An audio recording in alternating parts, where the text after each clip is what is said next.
Shalom. First and foremost, I want to give all praises to the Heavenly Father, Yahweh, Bahasham, Yahweh Shai, Bahasham, Rachahakwadash. Double honors to the apostles, the bishops, and the elders at Great Millstone who rule well. Peace and salutations, as always, to the elect. And I wanted to do a lesson going into this video that was sent to me. All right, as you can see, the channel Without History, pretty good channel. As you can see, the title of this video is Elizabeth Suppressed Primary Account. All right, or accounts of black nobility in Europe. And this is the history that, we were taught when we came into this truth, as we were learning the prophecies, from the apostles and elders, all right, through what is known as the Great Awakening in 2007. That came from labor, that came from, the legacy, that was started by,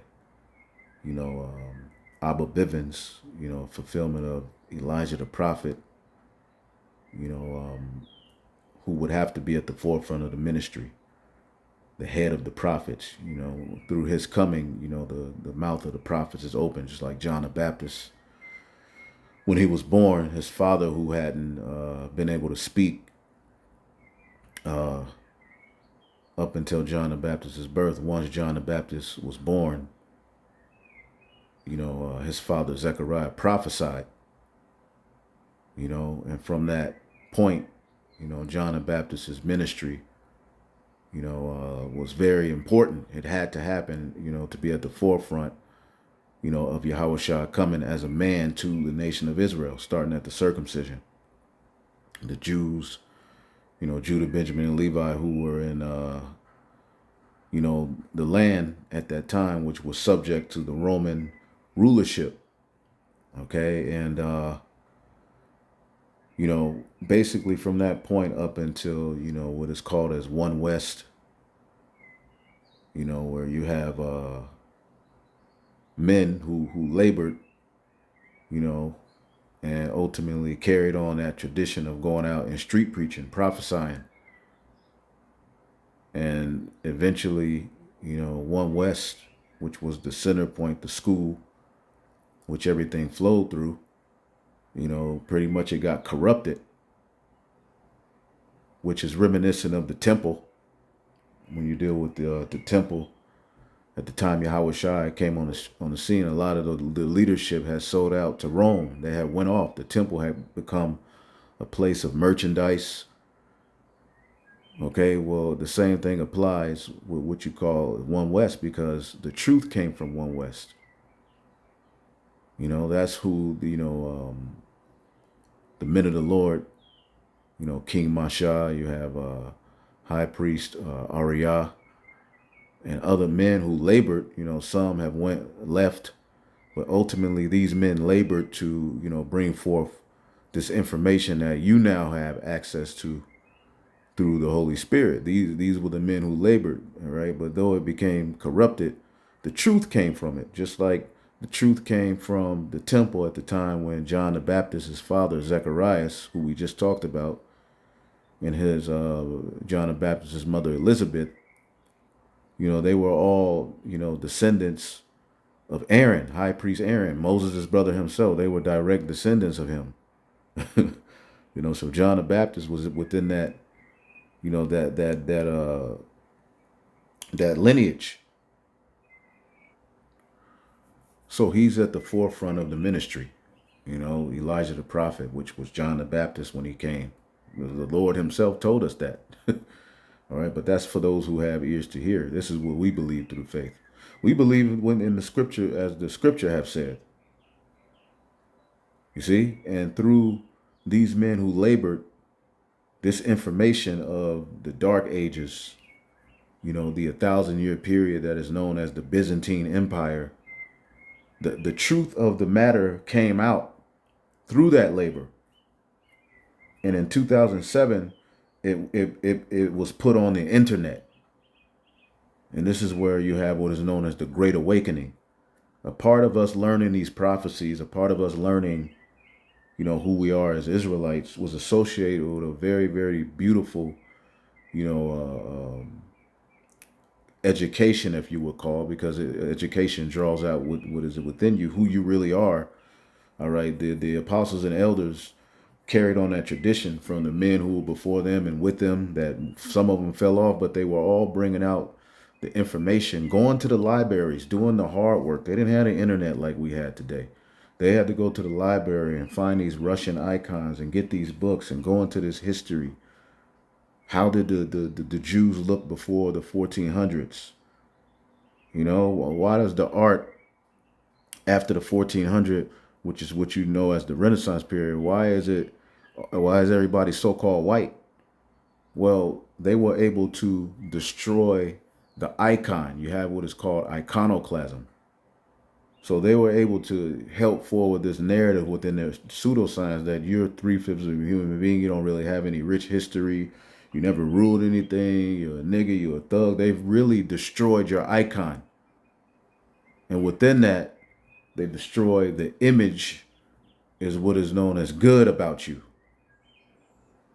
And see, to be a so-called black person, it's now associated with a bed bug looking, all right, degenerate, all right, or a bad bitch with a booty, too far out and fake, and eyelashes all over the place, and chewing gum and blinking at the same time. That's what a so-called black person is associated with, because through the ruler, he's been able to destroy, all right, the iconoclasm. And that's what this particular documentary is going into. And when you deal with it, it's scriptural. We, the prophets, tie all of this to the scriptures. He's, bringing out this information, which is very good information, because, our apostles and the elders been going into this. This wasn't a talked about thing before 2007 like that. The apostles went into these books. The apostles were on the streets with these books, going into this history and breaking it down according to the scriptures, man. I was there. Okay, I was when YouTube started to get popular. We were there. Okay, and we know what was on there. We was everywhere.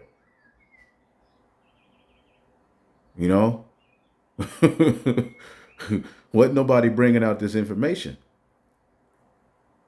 All right, and you have particular authors who, brought out particular truths and wrote particular books. But the bottom line is, with the Holy Spirit being sent through Yahweh blood, we have a way back. All right, so we can be justified by faith. And a part of our faith is tied to who we really are, our true history. And when you listen to this video, he's going to call the people associated with these black nobility in Europe, he's going to call it Africans. See, but we're Israelites, right? What nation in the Bible is called African? There's no such nation called African. You have Chum or Hamitic, all right, which is the Hamitic people, Chum, all right, which means heat, friction, heat, hot, and when you deal with chemistry or Hamitic science, all right, when you deal with chemistry, what is it dealing with? Reactions and, heat, all right, and, the bottom line is we've been associated with what is called African. All right. So you're going to hear him say that in this video. I don't want to play it. I've talked long enough, but it was all through the spirit. It's the spirit. Just blame you. It's the spirit. Everything's the spirit, man. The spirit. So let's listen to this video. All right. And we're going to break it down according to the scriptures. Talking about key Africans who have played the part in European history. Was it? I just want to ask a question right at the beginning. Have these people been written out of history? Have they been forgotten by most of us? And how hard was it to tease them out?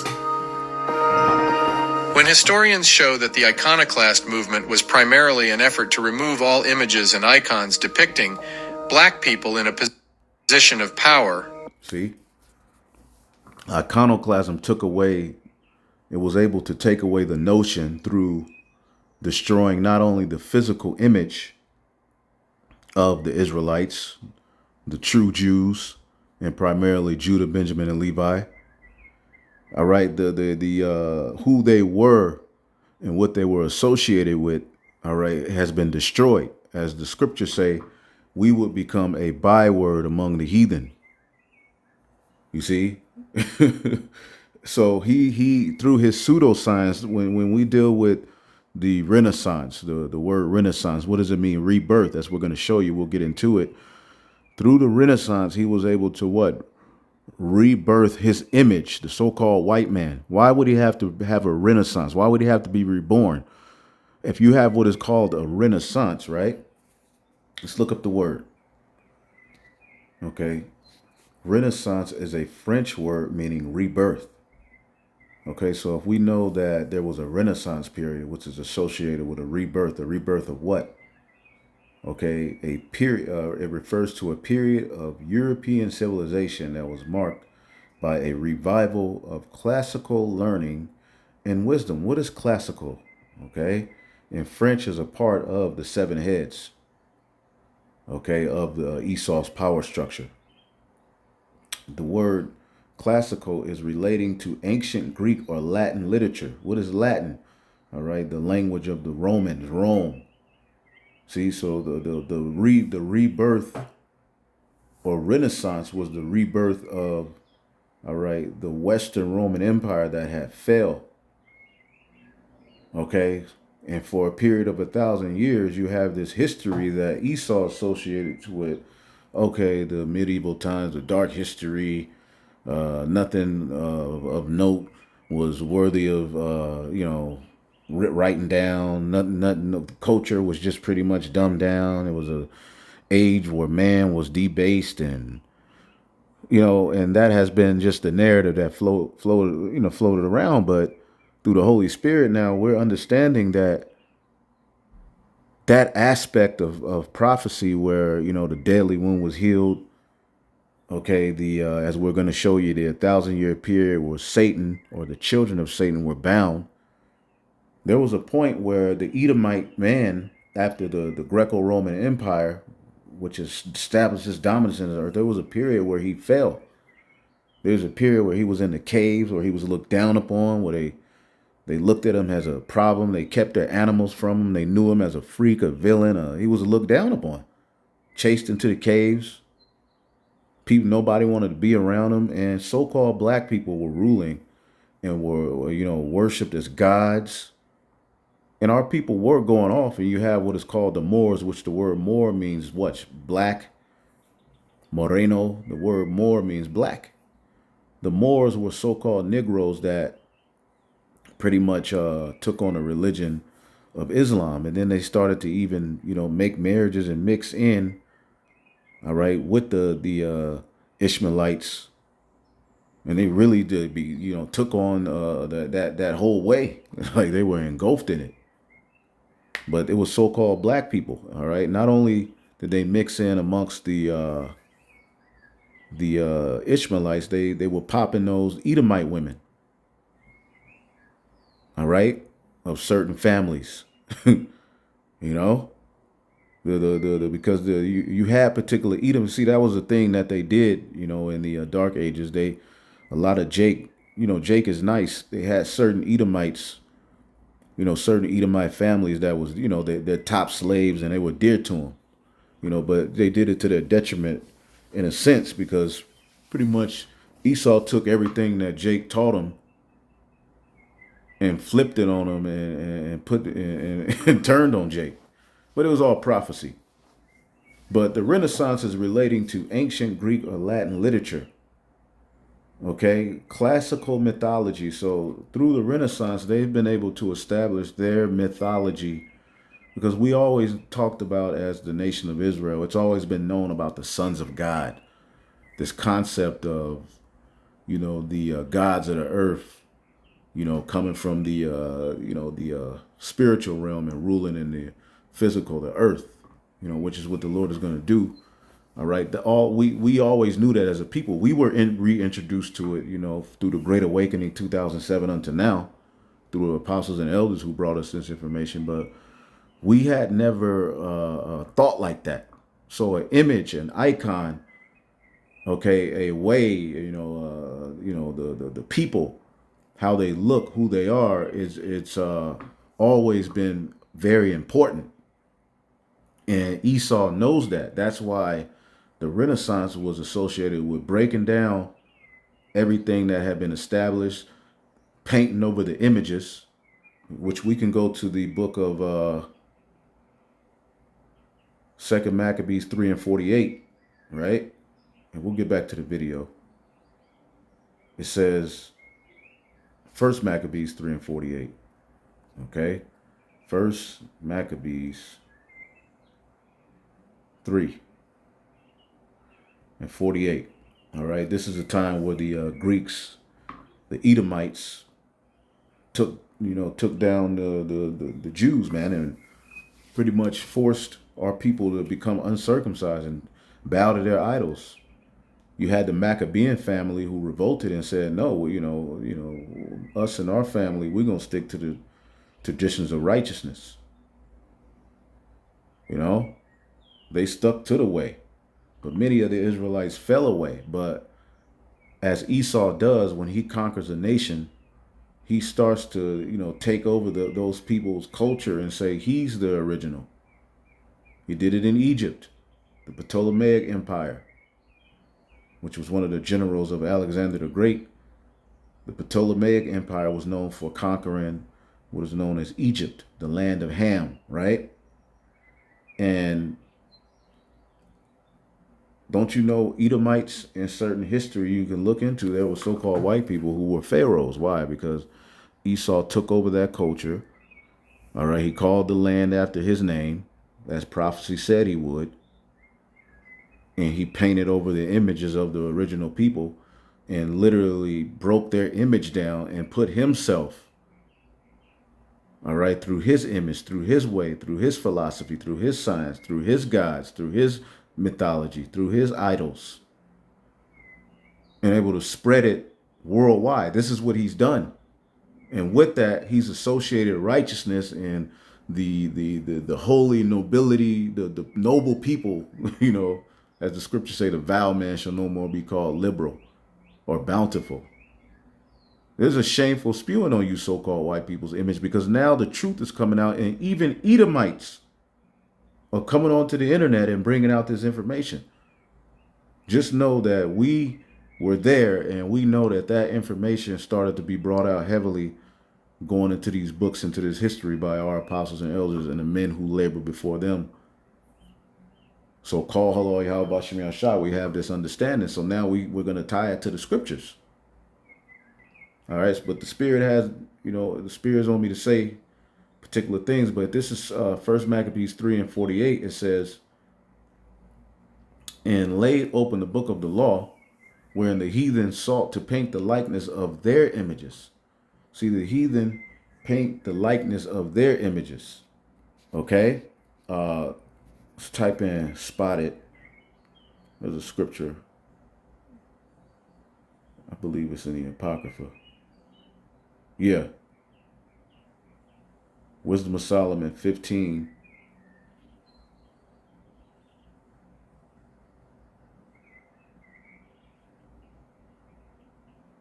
Let's see here. As a matter of fact, let's get it in the GNT. This is the book of Wisdom of Solomon, the 15th chapter in the GNT. And I'm going to start at the 4th verse, going into idols. We have not been misled by an evil product of human skill. And see, when the icon is destroyed, the image of a people, you can then lead that people and, into any which way, if you can get them to buy into this concept. And through pseudoscience, which rules the world and controls. That is the foundation of Western thought. Pseudoscience, which is associated with the bullshit that stemmed from the Renaissance period. It just forwarded it all the way into what is known as America. But then you have the NATO, the EU. It's all bringing back Rome. Even when you look at the European Union, look at a map of the EU nations and then look at a map of ancient Rome. It's the same thing. It's just reborn into the earth, but now the power seat, all right, is here in America, and then you have Canada. You see? So, as you see here, it says, we have not been misled by an evil product of human skill, all right, by any useless object painted by some artist, or by any idol smeared with different colors. See? So heathen could take particular idols and, paint them to look like themselves and get you to worship them and their gods and their people and associate righteousness with this people. This is what Esau was able to do with, things like the color white. That's pseudoscience. There's no nation on the planet Earth called white. There's no such thing as a white people. As a matter of fact, our elder Malcolm, the head of the Chicago camp, brought out, all right, that people then start calling themselves so-called white, all right, until around, I believe, the 15 or 1600s. Okay? But he goes into it all the time. Nations were never called by a white. Okay?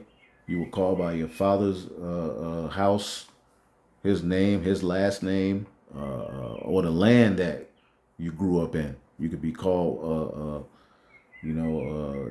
Oaklandite,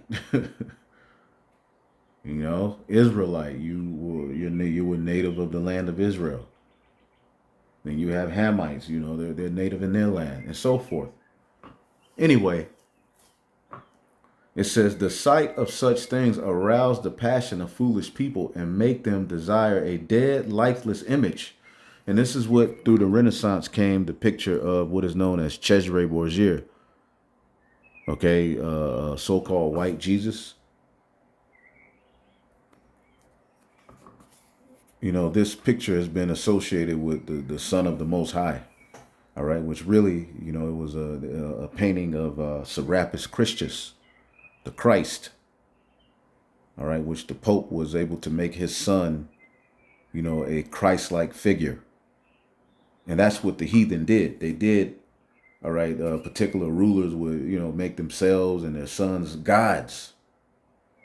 And the Borgia family was known for crime, cutthroats, just like the family line of Cain is nothing but the biblical Edomites back into the earth. That came through the Renaissance. And this is just a small example of them, making a likeness of their image. Because this image on the left you see here is the painting, but, on the right, that's the, Cesare Borgia, the Borgia family, which were Edomites. But that family ruled around the 1400s, which is around the time of the Renaissance period. Okay? Okay, the Renaissance was a rebirth. All right, a fervent period of European cultural, artistic, political, and economic rebirth following the Middle Ages. All right, just the Middle Ages, they just looked over it all of these years. Well, now the truth is coming out. Generally described as taking place from the 14th century, see, the 1400s. You see all of these gods painted, with the little pee-pee showing. They got the little boy on the side of them. This became associated with God, holy people. These images. But see, what we're getting ready to show you is how the images before the 1400s looked by going into this video. Let's go back to it real quick. Talking about key Africans who have played the part in European history. Was it? I just want to ask a question right at the beginning. Have these people been written out of history? Have they been forgotten by most of us? And how hard was it to tease them out?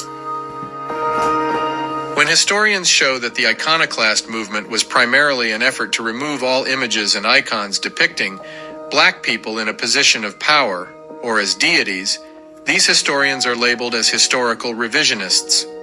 And yet it is not just a few images that show that there was a substantial black nobility in Europe before 1453, but in fact, despite centuries of sustained effort to suppress and erase this African presence, there still remains a large body of evidence that still shows this. In 1352, when Jacob van Maerlant made his famous painting of Charlemagne killing a Moorish leader, this is how he drew the Moorish leader: as a black African.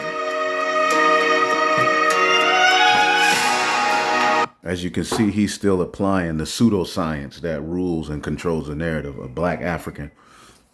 These weren't black Africans. There's no such thing called a black people. You see? There's no nation called black when you go into the Bible. There's no nation called African when you go into the Bible. Again, Africa was named after one of the contemporaries of Christopher Columbus, who conquered this land, Leosipius Africanus. You see? And when you deal with Egyptology, you know, the Hamitic science, the science of Ham, the Hamites, okay, is ultimately brought forth to you by so-called, you know, British, so-called French scientists. They're the one who brought forth this so-called religion of Egyptology, and, you know, went into the hieroglyphs. Egyptology is given to you by the so-called white man. Look up top Egyptologists and show me what nation of people they are. So, and along with it, Esau associates you with the Hamitic people, which is all under this banner, black. Even when Ham comes over here, they have to associate it with just being black. Black American now, when they get their citizen. Now they're a black American, African American. This is all forwarding the pseudoscience. And with that, he's able to destroy your icon. What is an icon? Okay. Icon. All right. Image. All right. Figure, picture. All right. And Jake has always taken pictures.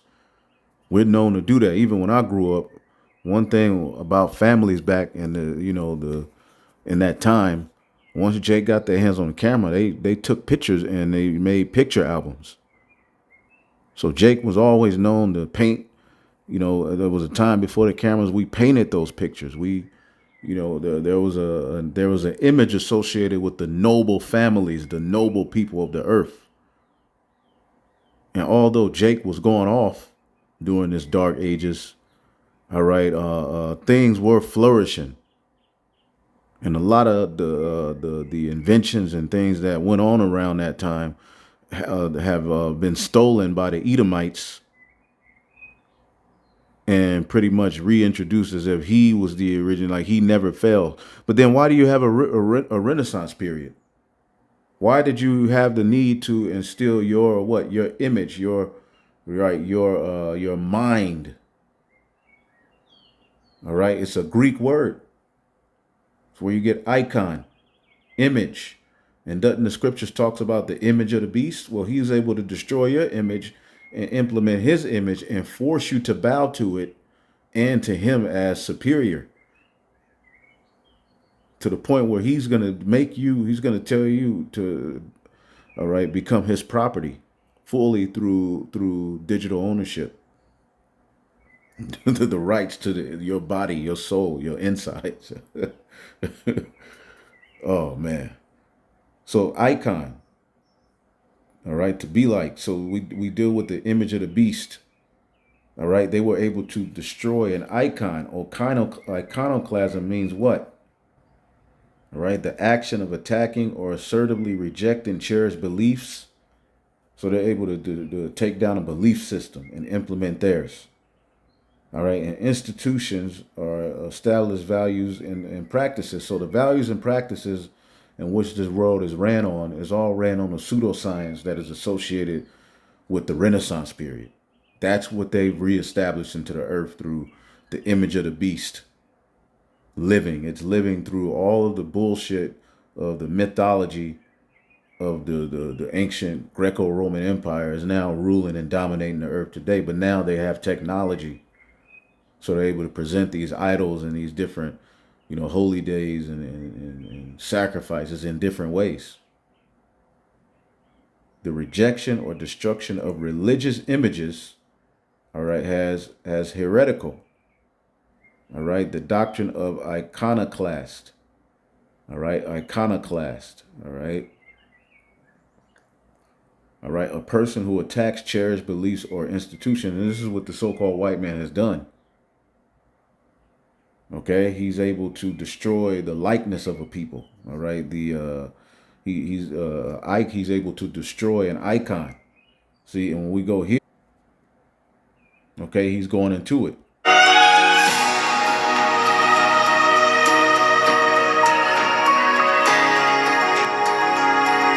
The pillars of history sing the wisdom that will build our tomorrow.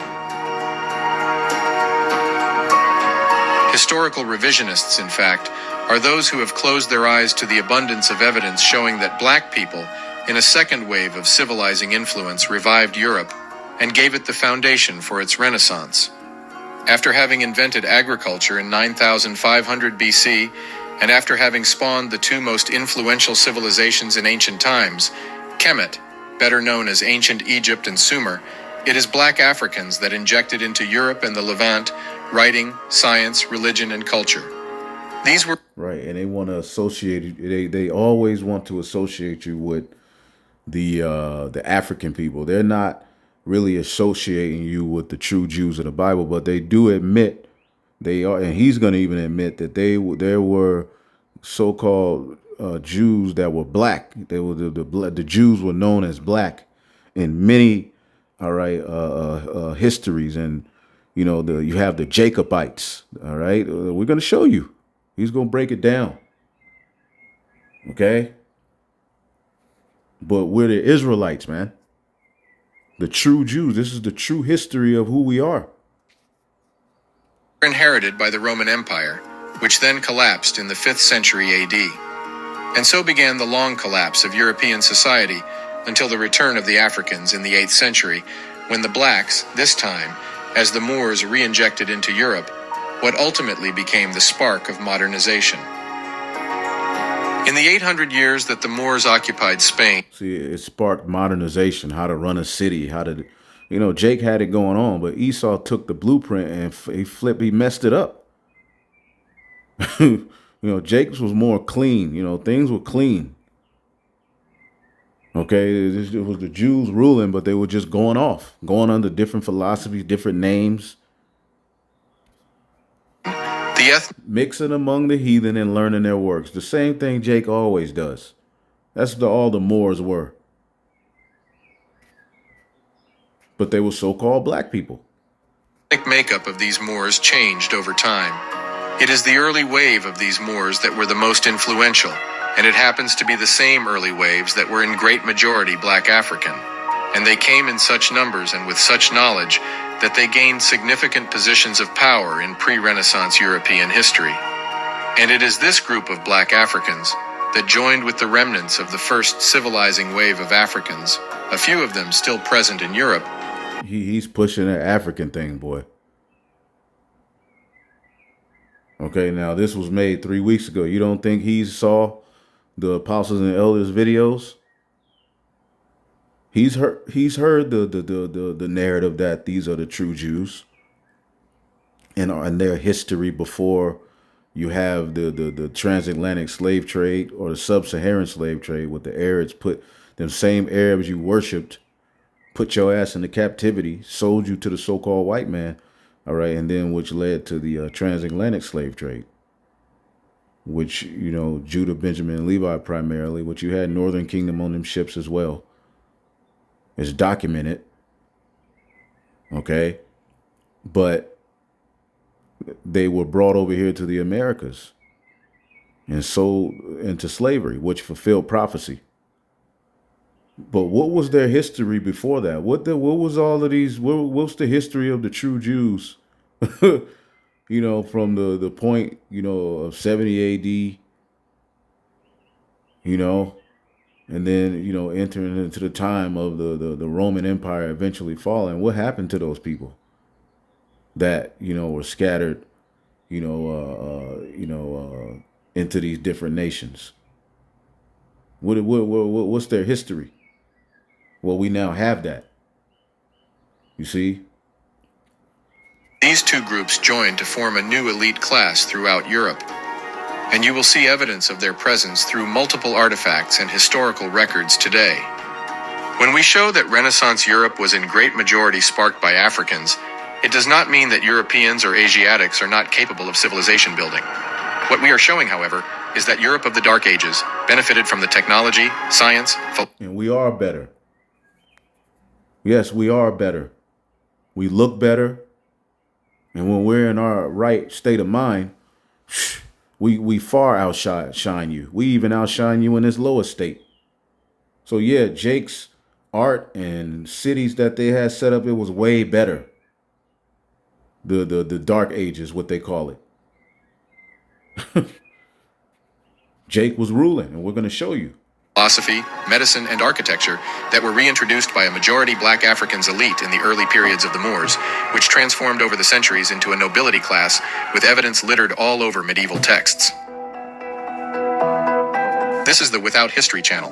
Through primary sources and peer-reviewed research, we bring you perspectives on history that are seldom shared, the often omitted African presence, and African influence on ancient civilizations and modernization. And why isn't it shared? Because when you deal with prophecy, as we're getting ready to show you, all right, there was a period of 1,000 years where this dragon. All right, they would lay hold on the dragon. Now to bring it to bring, as a matter of fact, let's bring that out, and then we're going to get into this. Because when you deal with what is known as the Renaissance, it's a fulfillment of biblical prophecy. You see, and with the Renaissance, the biblical Edomite. Let's get Revelation 20. All right, let's get this prophecy. This is Revelation 20:1. And I saw another angel come down from heaven. All right. And we know heaven is associated with, you have the spiritual realm, which this angel represents Yahushai, which Yahushai, through the angels, works on the minds of the kings and decide who's going to rule and when, how long they're going to rule, which nation to take down and put in slavery. All of those things are determined by the angels. So this angel came down from heaven having the key of the bottomless pit. Keys, represents access. The bottomless pit represents the region of Europe. Right now, people, go into this term, bottomless pit, and they try to paint this as some underworld where, Satan is where all of these evil spirits. No, there's a scripture. See if we can find it real quick. In the book of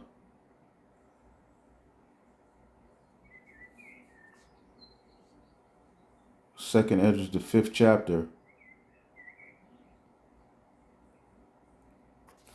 Let's see here.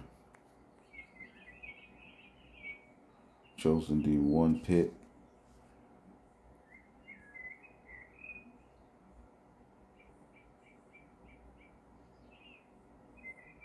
Hold on.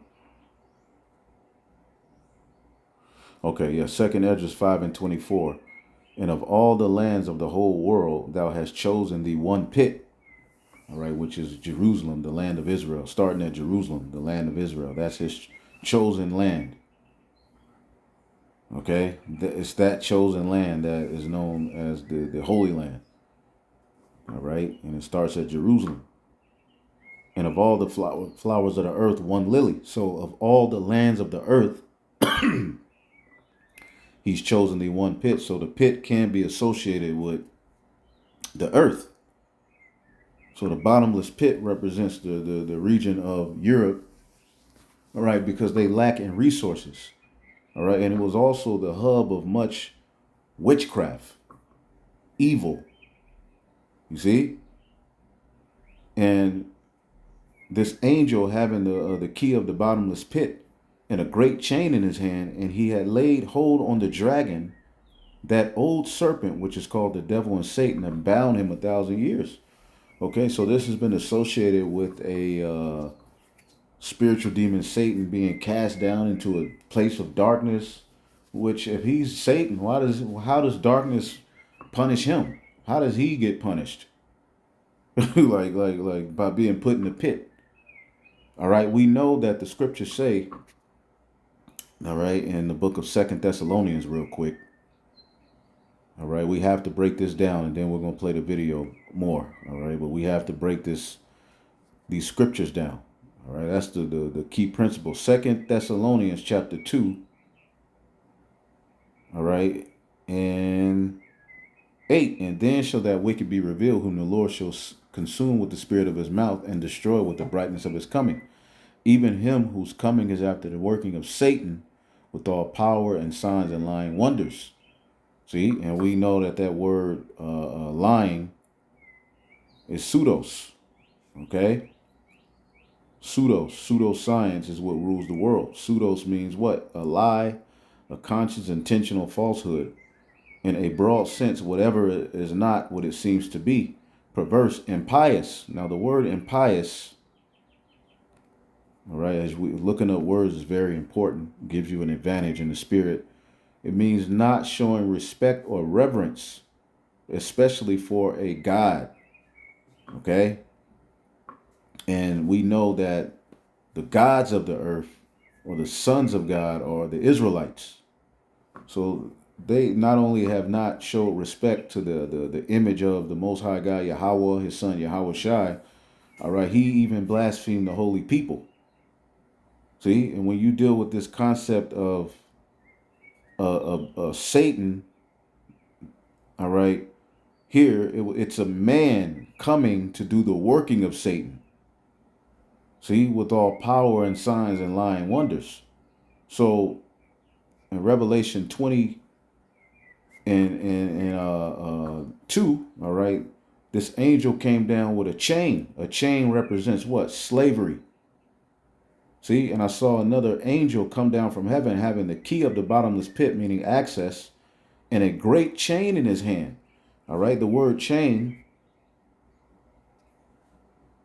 means what? Halusis, a chain, a bond by which the body or any part of the hands or feet is bound. So it's symbolic of captivity, bound. Okay, where you're shut up. Okay, a yoke. All right, right now the nation of Israel, all right, have a great chain on them. All right, because what? We're in captivity. We're in a lower state. We can't rise up until the Lord rises us up, and we're bound to that.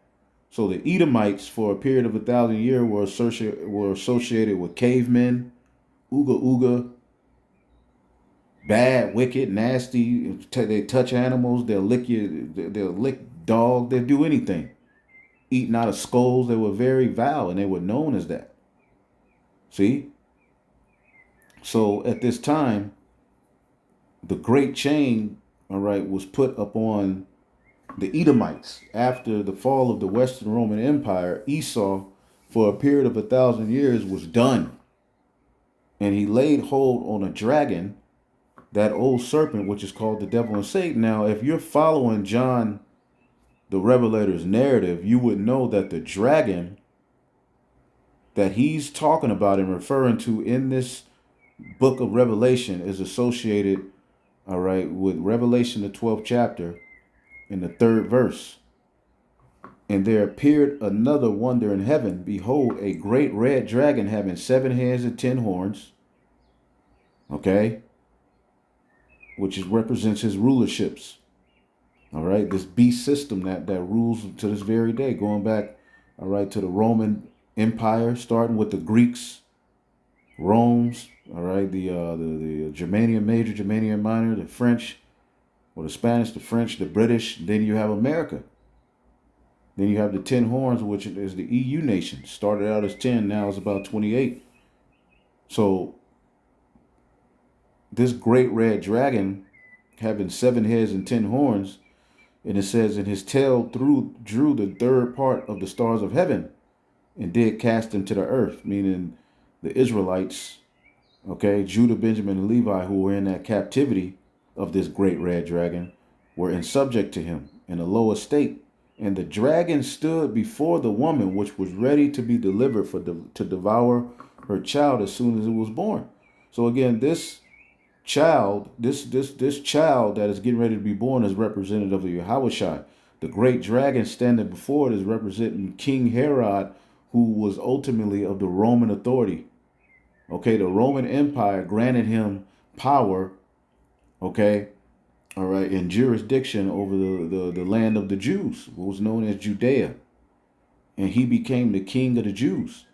And he was able to appoint his image as the Jews. But see, this great red dragon is talking about Herod here. So this is talking about the Roman Empire. Okay?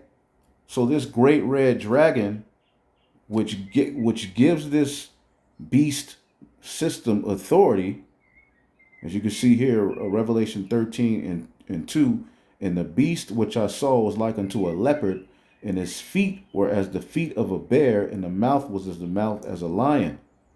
Okay? And the dragon gave him his power and seat and great authority. The dragon represents the Roman Empire. That's what gave Esau his authority in the earth. After the Greeks, then the Romans. He conquered more. He went even further. That's the very image that they have reestablished into the earth via the Renaissance. And with that, they've been able to establish their images and destroy the image of others. But there's so many pictures and relics and icons that he couldn't destroy it all. So during this 1,000 year period, okay, Revelation 20 and 2, and he laid hold on the dragon, that old serpent, which is called the devil and Satan, because the spirit of Satan operates through these people. That is the spirit of the serpent in the garden. The spirit of that ran the family line of Cain. Okay, the influence of evil in the earth is fulfilled in these people. And the Edomites, all right, are associated with this serpent, this devil, this deceiver. But for 1,000 years, he was bound. Now, when you deal with what is known as the Dark Ages, okay, let's look it up. All right, or what is known as the Byzantine Empire, it says it lasted about, all right, 1,100 years. All right, from the fall of the Western Roman Empire, the Eastern Roman Empire, all right, ruled for about 1,100 years, which is the 1,000 year period we're reading about. Now, the question is, where were so-called black people and what was their role in the earth during this time? Okay? We know there's a history of Esau being looked at as a caveman. He even mocks himself. He puts it in, the Flintstones, the Captain Caveman, particular shows, Hacksaw Jim Duggan, the 1,100 years, okay, which the empire survived through adaptation, and the backbone was its administration. So there was a particular people ruling. See, they had rulership. Things were happening. But the narrative is that from this 1,000 year period, nothing notable of, worthy of writing down happened. So when you get Revelation 20 and 3, and cast them into the bottomless pit. So this great dragon was cast into the bottomless pit for 1,000 years and shut a seal upon him that he should not deceive the nations no more, meaning he wouldn't be in rulership. Okay? Till the 1,000 years be fulfilled.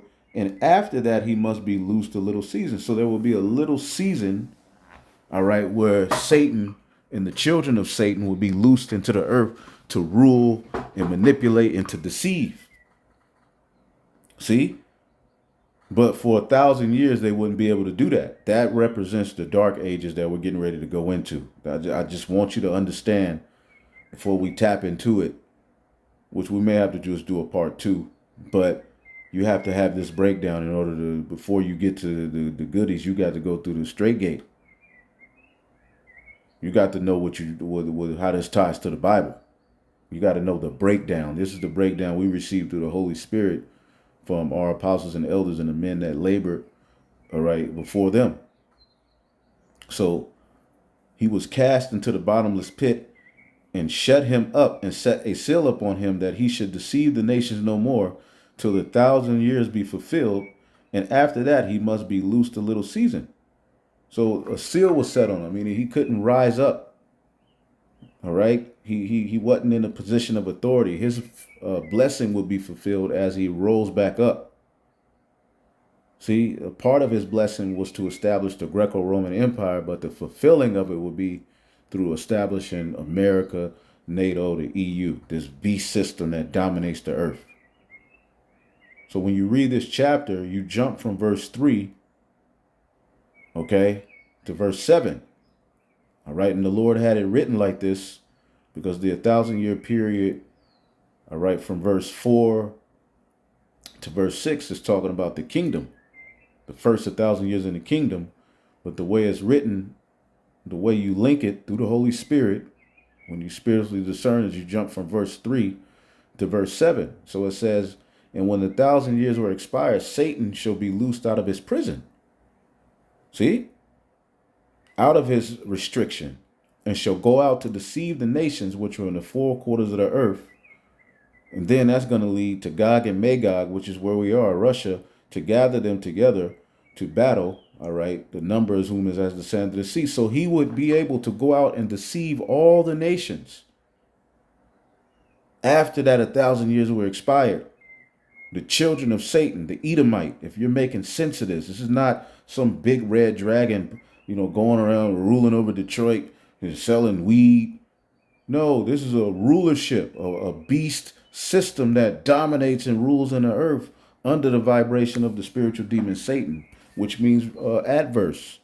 He's established his pseudoscience, his image as what is true and what is righteous. And he's put the color psychology of white upon himself, which has really screwed the minds of the people. So after the 1,000-year period, he would be able to go out and to deceive the nations. All right. And when you get the book of Malachi, let's get Malachi 1. Malachi 1 and 3. And I hated Esau and laid his mountains and his heritage waste. All right. For the dragons of the wilderness. That's going to be the fulfillment of Babylon being destroyed. All right. As it says in prophecy, Babylon will be a place for the dragons in the wilderness. It's going to be unclean beasts, all kind of dragons and stuff over here. Well, this is going to be the end of Esau's rulership. All right. It says, wherein Edom has said, we are impoverished, but we shall return and build the desolate places. See? So they return and rebuild the desolate places. The desolate places represent the Roman Empire. Okay, the Western Roman Empire. See? They're going to return and build the desolate places. Just like we're returning through the Holy Spirit and rebuilding the desolate places in righteousness, our true heritage, our true image, who we really are. They shall build, but I will throw down, and they shall call them the border of wickedness, the people against whom the Lord have indignation forever. All of the nations are going to know the Lord was against this man and against the way he ruled the earth and against his narrative, which is no longer needed. Nobody wants the so-called white man's narrative no more. You've blasphemed this beast system, okay, that we're living in, which is an extension of the Renaissance, the rebirth of Rome. All right, when you get Revelation, the 13th chapter, all right, after Rome gave it its great authority, the fourth beast in Daniel, the 7th chapter, all right, through the revival of it is where the Lord is going to send his only begotten son, which that's through Babylon the Great. That's the fulfillment of the revival of the fourth beast, which is Rome. all right, which Western Rome fell. But guess what? Revelation 13:3 says, and I saw one of his heads as it were wounded unto death. Okay? The so-called white man's image was wounded unto death. And his deadly wound was healed. Okay, let's look up this word healed. What was the Renaissance? What does Renaissance mean? Okay? To serve, to do service, to heal, to restore to health. What does the word Renaissance mean? Okay, what is a simple definition of Renaissance? It means rebirth. It refers to a period in European civilization that was marked by the revival of classical learning and wisdom. And with that, shit like this became associated with the gods and God. See? But what were the images before that? Was in great majority sparked by Africans, it does not mean that Europeans or Asiatics are not capable of civilization building. What we are showing, however, is that Europe of the Dark Ages benefited from the technology, science, philosophy, medicine, and architecture that were reintroduced by a majority black Africans elite in the early periods of the Moors, which transformed over the centuries into a nobility class with evidence littered all over medieval texts.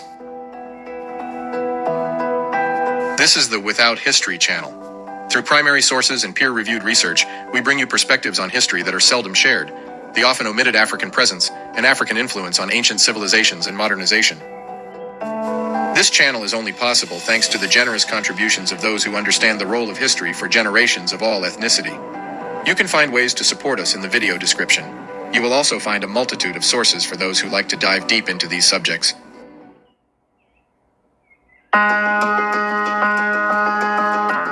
In the book Memoirs of the Secret Service of John Mackey, he provides meticulous descriptions of many of the influential figures of his time. Of these, one of most interesting description is that of Mr. Methuen, ambassador to the King of Portugal. He is said to be a man of intrigue, but very muddy in his complexion. In his complexion and manners, much of a Spaniard, a tall black man, 50 years old. Here the author gives us the general description of the man living in Spain, the one we call the Moors. In his own words, of his first account, they are tall men of black complexion. And this description of the Moors is not unique. As we saw, it shows up in paintings, it shows up in carvings, it also shows up in innumerable medieval texts. But the Africans were not the only Moors. Arabs made a good contingent of the Moor population. So during this 1,000-year period, Jake was ruling. And this is history that they have not wanted you to know, but now it's so far out there through our apostles and elders and the men who labored.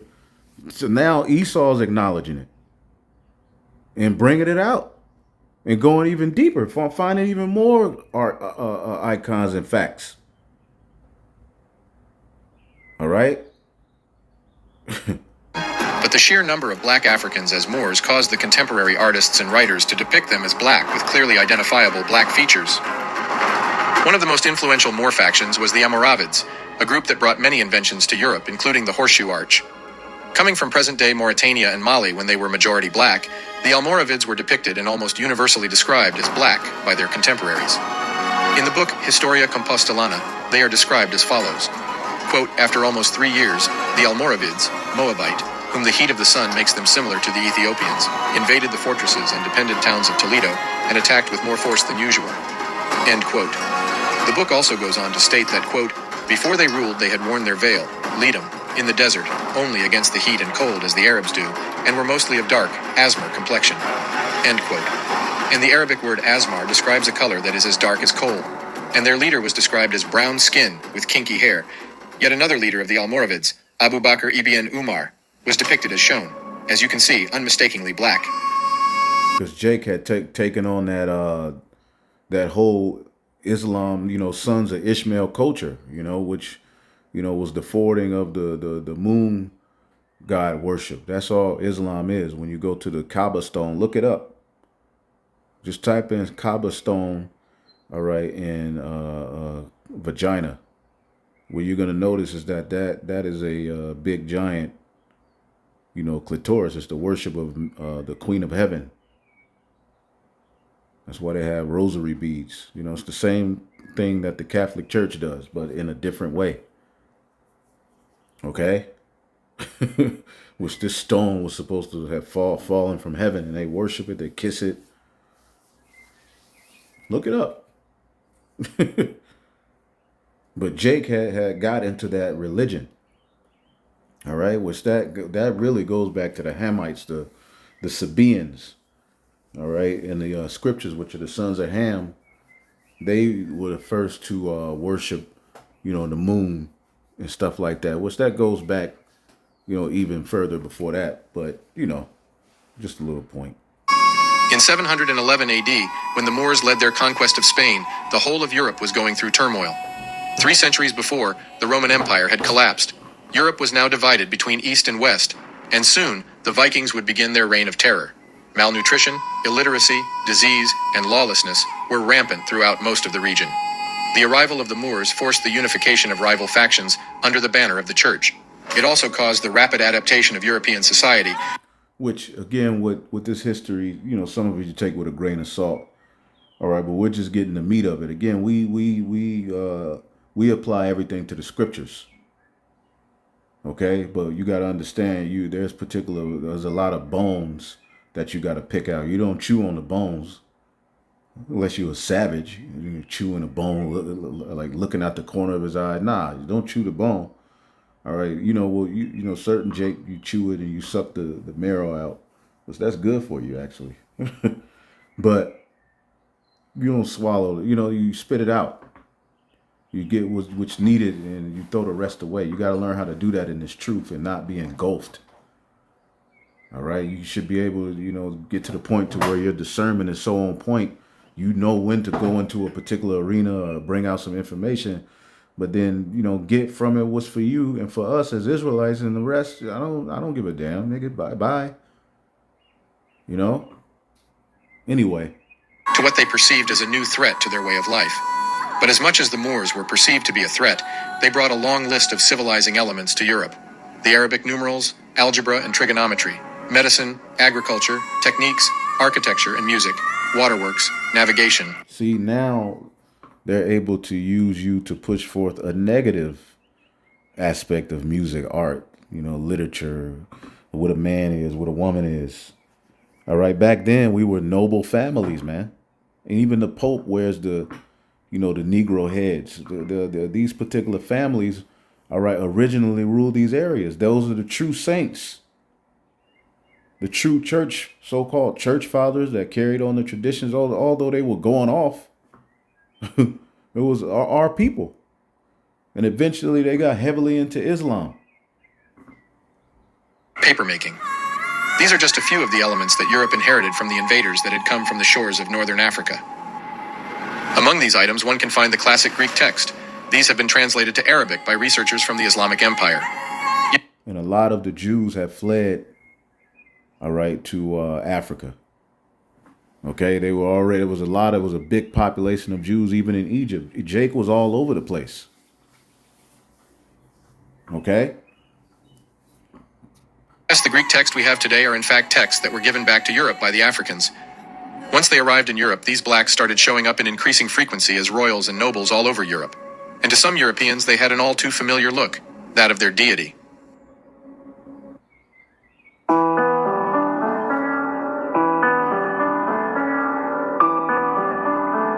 Because of the consistent iconoclast efforts, it is difficult for most to realize the true presence of Africans as nobles in Europe. It is even more difficult to admit the role of Africans as venerated deities. But that was precisely the intended outcome of the iconoclast movement. Masquerading as an exercise to remove icons altogether, its real objective was to redefine them. And I argue that this movement never really ended. It went from the destruction of black icons as early as the 8th century AD to a new form where historians are knowingly hiding notable black presence in medieval Europe. And what they will instead focus on are exceptions that happen to reinforce the narrative that black people only had a role of servitude. There is no better example for this. See, when you think of a so-called black person, you'll never associate them with ever have ruling anything or ran anything. All right, the only thing we remember of running anything is Black Wall Street, which there was so many different ones. Everything is focused on that one area. Jake was after, this is after slavery. If you allow Jake to be great and they're in an environment, whereas not a whole bunch of drugs and alcohol, and there's family structure. Even after slavery, we were able to flourish. Well, what do you think we were doing during this time where Esau was pushed into the caves, looked down upon, all right, and we were ruling the noble families for a period of 1,000 years, called the Dark Ages? Why is it called the Dark Ages? Why is the plague that took down 2/3 of those people that broke up, that time, called the Black Death? Why? Because so-called black people were ruling. You see, point blank, period. Salakia. Let's just go back to the video and then we'll end it off. We'll get some other points and end it off. Give me 1 second here. And what they will instead focus on are exceptions that happen to reinforce the narrative that black people only had a role of servitude. There is no better example for this than the transformation of Queen Elizabeth I from her first-hand accounts to her repainted figures. In the calendar of state papers and manuscripts relating to English affairs on page 1058, when Ambassador Giovanni Michel writes, quote, "Of this sister of hers, I must remind your serenity that after the repudiation of Queen Catherine, the present Queen's mother, she was born of Henry VIII, and of his second wife, Anne Boleyn, an Englishwoman and of noble birth, although 2 years afterwards she was beheaded for adultery. My Lady Elizabeth was born in September 1533, so she is now 23 years old. She is a young woman whose mind is considered no less excellent than her person, although her face is comely rather than handsome, but she is tall and well-formed, with a good skin, although swarthy." End quote. And if you wondered what swarthy means in Old English, it means of dark complexion or black. And yet the word Swartz. All right, Swartz. All right, I believe Schwarzenegger is something in one of those languages. It means black. All right, or dark. when we look at portraits and paintings for Elizabeth, she is depicted with the whitest of white skins, with what happens to be curly red hair. Take a note of this, as it will come to be of importance as we progress. In yet another account of Elizabeth in the book English and Scottish History, she is described by Sir James Melvin as follows. Quote, "Her hair was more reddish than yellow, curled in appearance naturally. She desired to know of me what color of hair was reputed best, and whether my queen's hair or hers were best, and which of them two was the fairest." End quote. Well, it is not uncommon at all for black women to be born with curly red hair, as you can see in these many examples. Swarthy, of dark complexion with curly red hair, and again swarthy dark complexion with curly red hair. And if you are still doubting that Iconoclasm erased as many images of black nobility as they could find, here is yet another example. In the book Queen Elizabeth by Alison Weir, Sir Francis Walsingham is spoken of by the Queen as follows. Quote, Walsingham was nearing 40. He had been educated at Cambridge, Gray's Inn, and Padua, and become an MP.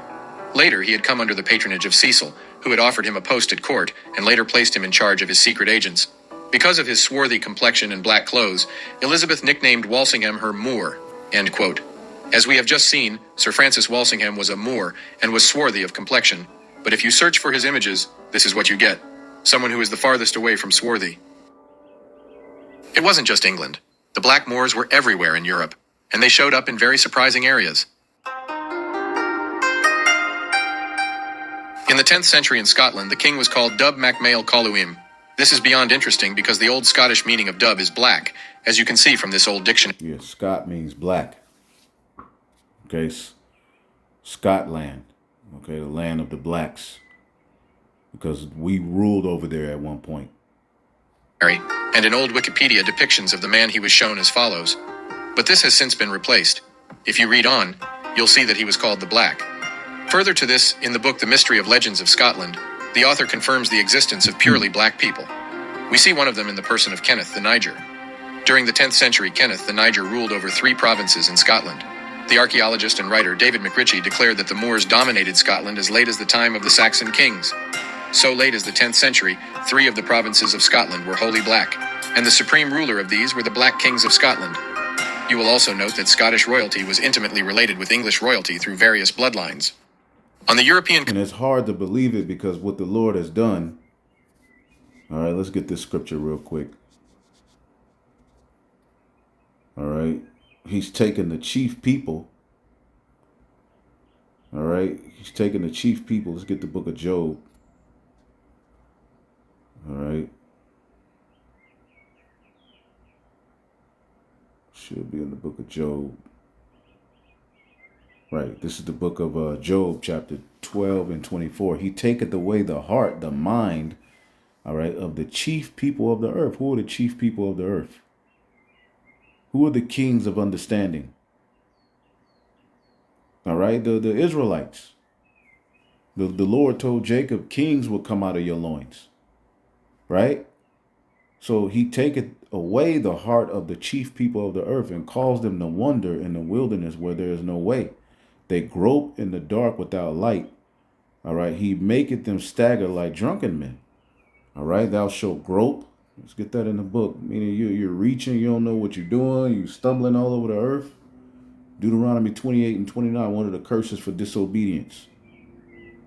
Thou shalt grope at noonday as the blind grope in the darkness, and thou shalt not prosper in thy ways, and thou shalt be only oppressed and spoiled evermore, and no man shall save thee. This is why we're in this low condition, fulfilling those curses. But again, there's history that you have to understand, all right, that ties to this very system we live in, because it was reborn through what is known as a renaissance. Why did the so-called white image need to be reborn? What was born at that time? what had died? Of course, their image. So why did they need to be born if they were ruling all of this time? What was going on before that?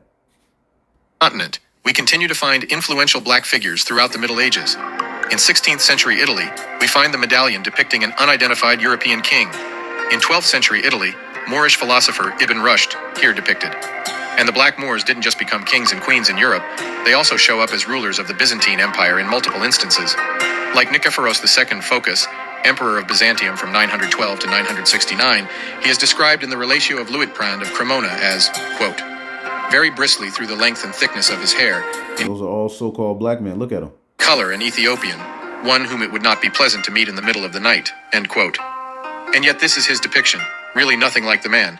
Here again, like, even when you look up figures like Casanova, right, known as the greatest lover of all time, right? It says, the few descriptions and surviving portraits of Casanova confirm that in his prime he was imposing.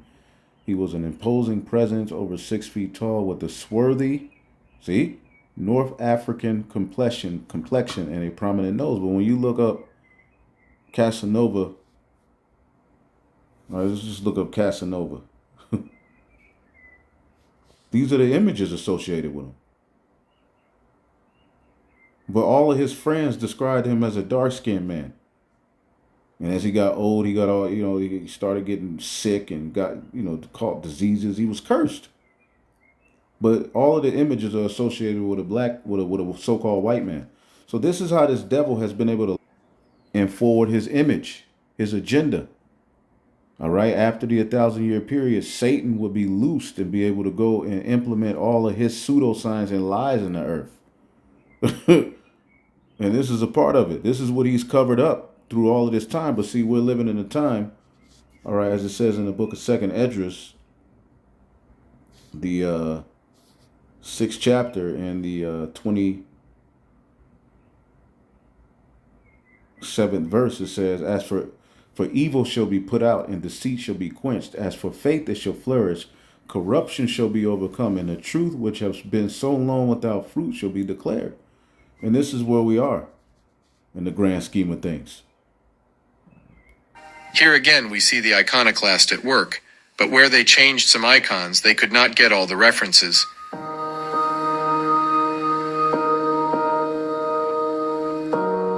John II Komnenos, viewed by many as one of the greatest emperors of Byzantium who ruled from 1118 to 1143, described as, quote, a man of medium height, with black hair and black skin, and for this reason he is still called the Moor, end quote.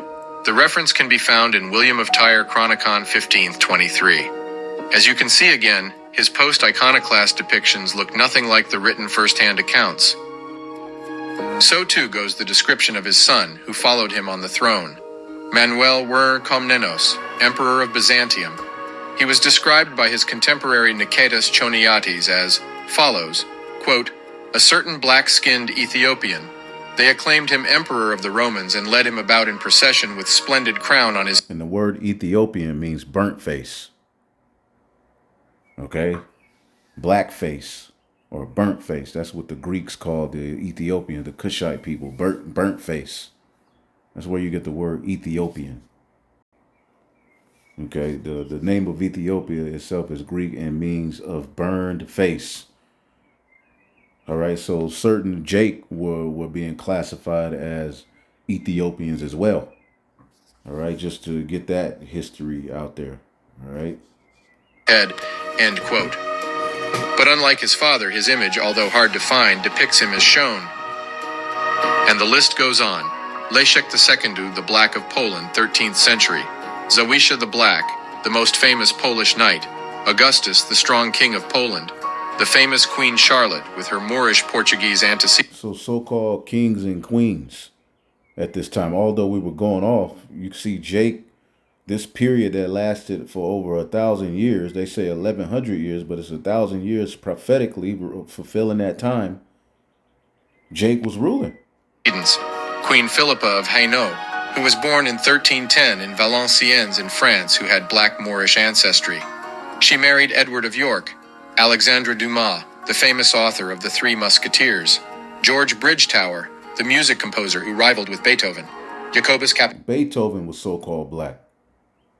Who are all of the great musicians of this time? Jake. And the ones that they shove down your throat, they're just a fraction of the greatness of Jake.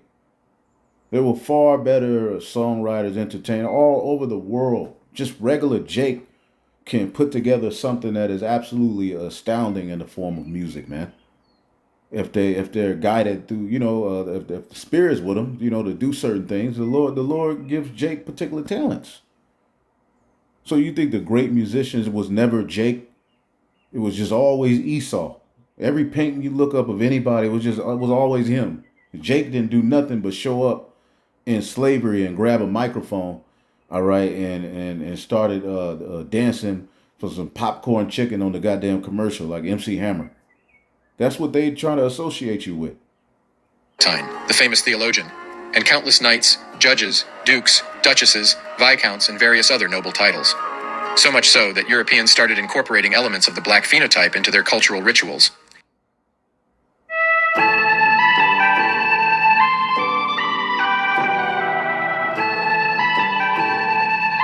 When one takes a look at the enduring cultural elements that were started in medieval Europe, some interesting practices emerge. The first one being the wearing of the wig. The practice started in the courtroom, and historical texts show that, until the 17th century, lawyers were expected to appear in court with clean, short hair and beards. Wigs made their first appearance in a courtroom purely and simply because that's what was being worn outside it. The reign of Charles II, 1660 to 1685, made wigs essential wear for polite society. So then, who was the general population trying to imitate? They were trying to imitate the king, Charles II. Charles II, 1630 to 85, otherwise known as the Merry Monarch, was a gargantuan baby. At 4 months, he already looked, his mother complained, like a 1-year-old. From the age of 12, he took part in English Civil War battles and was described as a tall black man in parliamentary wanted posters. By now, you know the drill. If Charles II was described as a tall black man, why would he be depicted as such on his painting shown in Wikipedia? Nevertheless, the imitation of his natural hair and that of traditional black nobility started to influence the very aspects of European culture. In these pictures, we can even see how the medieval wigs imitate Kemetic hairstyles, even down to how the curly hair rests on the shoulders. So here it is important to ask, if these wigs were not made to mimic or copy African hairstyle, whose hair were they imitating? Surely not the natural European hairstyle, as the tight curly nature of the wigs cannot be found in that population. And there is only one people on earth with this type of kinky hair, and it is the black African. How Shai is described with that hair. The YouTube channel straight up said, if they could choose any type of hairstyle, why would they choose these particular African hairstyles in so many instances, and especially in royalty and high society? Another Black in History channel gem. Along with the already mentioned The Debunker and Mr. Theory on X, do check them out. But women of medieval and late medieval Europe also copied another defining feature of black women. One feature that was, in recent time, denied or mocked, but that has become so sought after today that women are now paying large sums of money to imitate and obtain: the large posterior. And in Europe, they went as far as creating appendages such as the bustle to specifically amplify the... See, Jake has always guided the culture. See, all of these women, were getting, the so-called white woman, you know, well, some of them are naturally thick, but they've always coveted, they don't have the body of the Israelite woman. So they've coveted it, and to the point where, through them establishing their image, they try to act like they were the standard of beauty, but secretly they want to look like the so-called black woman. Synonymously, the so-called black woman wants to look like them. They want to look like the tribes, all of the tribes. They covet, the brown, the light to the dark brown hue. They want that. They want to look like you. They get the lip injections, the fake boobs. They're trying to mimic you. Well, they were doing it back here. They were mimicking the people of the Lord, who are blessed and special in a different way than the heathen. Woman's posterior. The sole purpose of the device was to give European women the appearance of having a larger behind, just to give you an idea of how popular this body augmentation procedure has become. In 2020, 397,000 women underwent butt lift procedures. And that's not counting the large number of women who spend countless hours in the gym to gain more mass in that specific area. I strongly suspect that lipstick was also invented for the same reasons. That is, to imitate the black woman's natural luscious lips. This is something I will look into later. This doesn't mean that black women are more beautiful than their counterparts, or vice versa. It just shows that black women in positions of power influenced medieval European society to a point where their features were associated with beauty and power, and were thus imitated. In the same way that the reverse is now becoming true for many black women who have for some time tried to imitate the hairstyle of white women. I strongly suspect that lipstick was also invented for the same reasons, that is, to imitate the black woman's natural luscious lips. This is something I will look into later. When Benjamin Franklin of all people said the following, then we must understand that the situation we have been portrayed by mainstream historians is at least inaccurate and at worst dishonest, and I quote, "Why should the Palatine Boers, Germans, be suffered to swarm into our settlements, and by herding together establish their language and manners to the exclusion of ours? Why should Pennsylvania, founded by the English, become a colony of aliens, who will shortly be so numerous as to Germanize us instead of our Anglifying them, and will never adopt our language or customs any more than they can acquire our complexion?" Which leads me to add one remark, that the number of purely white people in the world is proportionally very small. All Africa is black or tawny, Asia chiefly tawny, America, exclusive of the newcomers, wholly so.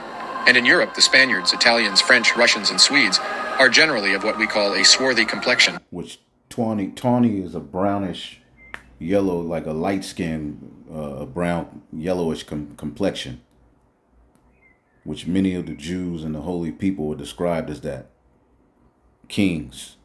As are the Germans also, the Saxons only excepted, who with the English make the principal body of white people on the face of the earth. End quote. There is one part of this Franklin quote that is often left out or ignored, and that can only be found in select books. It is that when Benjamin Franklin wrote this essay in 1751, the black German king George II is sitting on the throne of England. But for now, one must be thinking, if there were so many black people in Europe, where did they all go? And this next section gives us a good clue of what happened.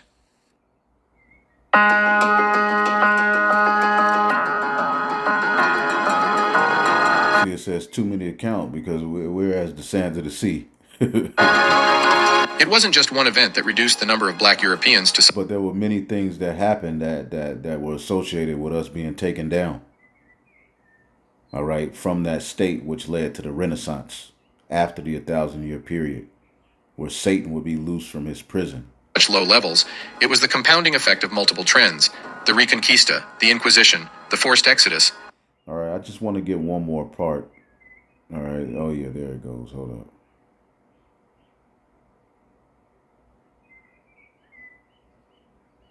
Okay. The islands such as Jamaica. All right, they went to islands such as Jamaica. Start right here. Judaism to escape persecution. The Inquisition also targeted the Moriscos, baptized Muslims, who were expelled in the early 17th century, further emphasizing the Inquisition's role in religious and ethnic cleansing. But many of the blacks from Ireland to Spain chose exile to the new land, especially islands such as Jamaica. Jamaica, the tribe of Benjamin. In the book Origin of the Anglo-Saxon Race, the author clearly shows that from the late... Anglo-Saxon goes to the angelic sons of Isaac. That's what that means.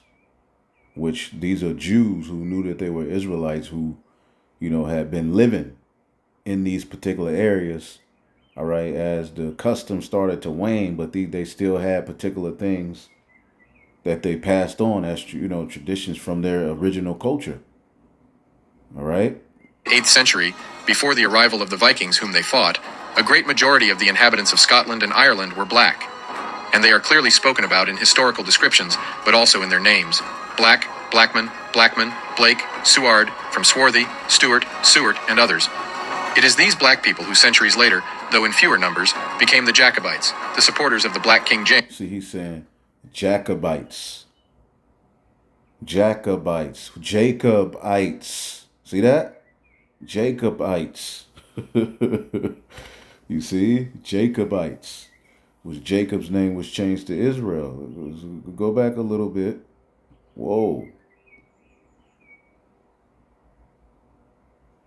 Though in fewer numbers, became the Jacobites, the supporters of the Black King James, also the Black King James, known as Jacobus. These Jacobites were exported in mass to the new land in the Americas, as it shows here, in the book Jacobites Gleanings the Transportation in 1745 by J. Macbeth Forbes. It is in short a passenger manifest of the Jacobites that were taken to Antigua.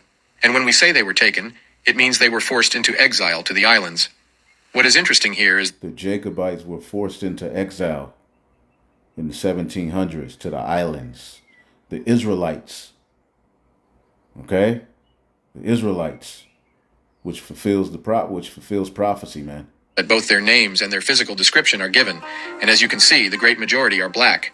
William Blake, black curly hair. Douglas Campbell, brown complexion. Remember that Dougal and Doug from Old English means black. So many who carry that name come from old black families. Alex Catanach, black, ruddy, and healthy. And it's not just the top of the list, further down John Kennedy, black. Angus McIntosh, black, very strong. And the list goes on. Although the vast majority of black people who arrived in America came directly from Africa, European blacks, smaller in number comparatively, were forced or chose exile over persecution to the new land. And it is these forces, Reconquista, Inquisition, forced exile, that decimated the large number of blacks in Europe. And their traces were then systematically removed from all icons and represent. See, that goes into history that, ultimately we would be scattered, but of influence, creating an illusion of an exclusively European medieval history. One where the Afro-descendant can no longer see himself or herself in the nobility of days past. See, we don't see the nobility in ourselves at that time. We don't think that we can be anything of noble. We wouldn't even, we would hear it and laugh at it. It would be a joke unto us.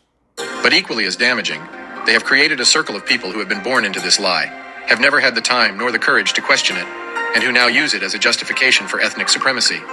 And yet, as history shows us, nothing could be further from the truth.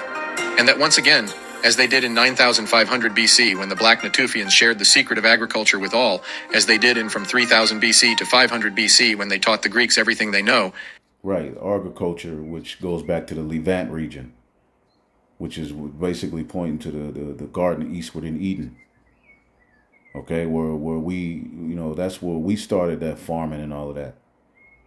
What was Abel, a keeper of the sheep. All right. The Africans, this time wearing turbans, gave to the struggling Europeans the seeds of civilization once more. And for this, as we shall see in this next section, they were once more venerated as deities.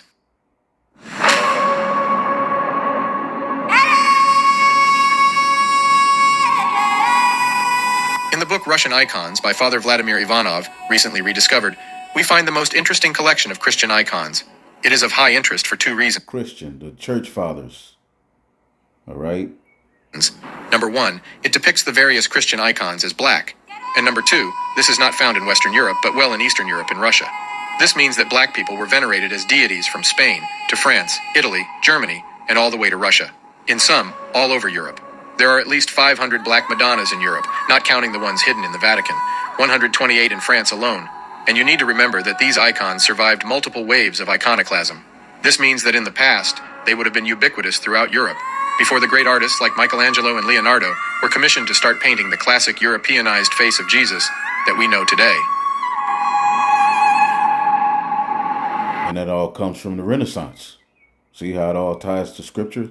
the deadly wound was healed. So then, as always, if we ask the critical questions, if the mainstream historical narrative is true, and that black people have never achieved anything of note in history, why then were they depicted and venerated all over Europe? Even more intriguing, what were black people doing in so many depictions, descriptions, sculptures, and plays in Europe at all? For those who have been listening, it is simply because they were present in such numbers, and it yielded such influence that even the planned erasure and systematic destruction of the icon survived from Western Europe to Eastern Europe, from Germany to Italy. Before we leave you, here are a few more notable figures of black Africans in medieval Europe. This is a statue of Philip II of Spain. Philip was no ordinary man. His father was Charles V, Holy Roman Emperor.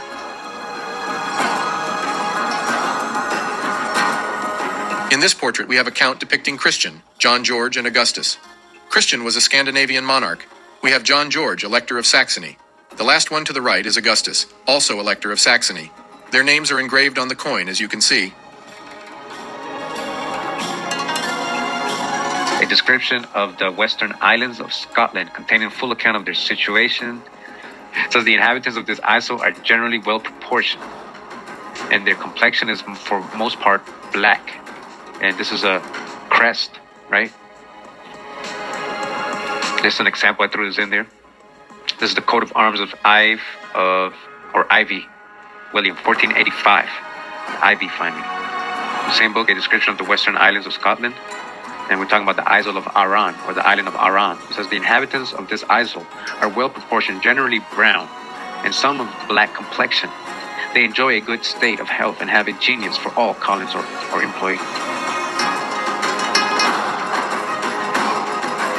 But we're going to get to some very important parts of the book. All right, so we're going to begin with this person right here, which he's describing as, his name is Charles, known as the Duke of Somerset, master of the horse, of the ancient family of Seymour, who made so great a figure in the reign of Edward VI.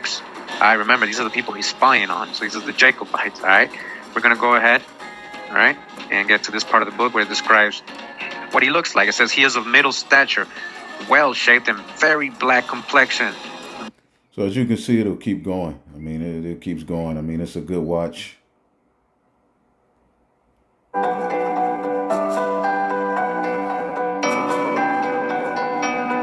Alessandro de' Medici, also called the Moor, due to his dark complexion.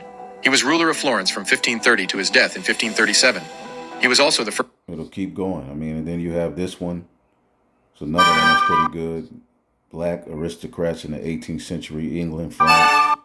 Marked on her strong resemblance to the king, not the queen. Louise herself was sure of her royal parentage. When the Dauphin came to meet her, she greeted him as my brother. Madame de Maintenon, King Louis's secret slave trade. Ignatius died of gout at the age of 50 and was the first person of African descent to have an obituary published in British newspapers. Actor Patterson Joseph has written a play and novel about Ignatius' son. See, Jake, we were there, man. So, Lord willing, we'll be back with more.